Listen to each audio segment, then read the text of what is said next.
Shalom sahabatku, sebelum kita merenungkan kebenaran firman Tuhan di pagi hari ini, mari kita sama-sama berdoa. Bapa yang baik, tidak hentinya kami mengucap syukur atas kebaikan-Mu. Bapa, jamah dan lembutkan setiap kami, agar kami mau menerima firman-Mu yang akan disampaikan. Berkati setiap kami ya Bapa, agar kami boleh menjadi berkat. Terima kasih Bapa yang baik. Haleluya. Amin. Pagi hari ini, kita akan merenungkan kebenaran firman-Nya dengan tema lemah lembut dan rendah hati. Mari kita buka Alkitab di dalam kitab Matius 13 ayat yang ketiga sampai yang ke-9. Dan ia mengucapkan banyak hal dalam perumpamaan kepada mereka. Katanya, adalah seorang penabur keluar untuk menabur. Pada waktu ia menabur, sebagian benih itu jatuh di pinggir jalan. Lalu datanglah burung dan memakannya sampai habis. Sebagian jatuh di tanah yang berbatu-batu, yang tidak banyak tanahnya. Lalu benih itu pun segera tumbuh, karena tanahnya tipis. Tetapi sesudah matahari terbit, layulah ia dan menjadi kering karena tidak berakar. Sebagian lagi jatuh di tengah semak duri, lalu makin besarlah semak itu dan menghimpitnya sampai mati. Dan sebagian jatuh di tanah yang baik, lalu berbuah. Ada yang 100 kali lipat, ada yang 60 kali lipat, ada yang 30 kali lipat. Siapa bertelinga, hendaklah ia mendengar.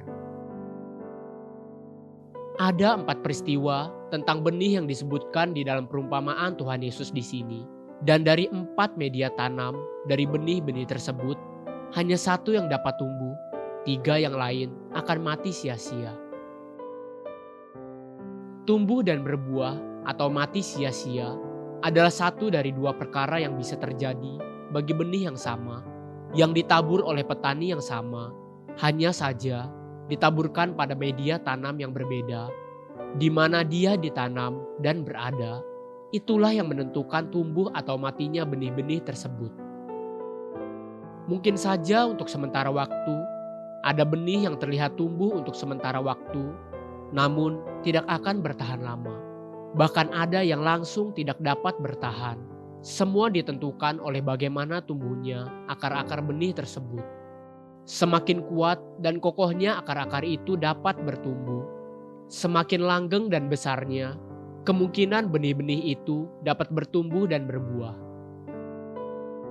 Akar adalah bagian dari tumbuhan yang ada di bawah tanah yang tidak dilihat. Sementara batang dan daun-daunan adalah yang terlihat. Tapi seberapa kuat dan langgeng batang dan daun-daun tersebut dapat tumbuh, semua itu ditentukan oleh seberapa kuat akarnya yang tidak terlihat sekalipun.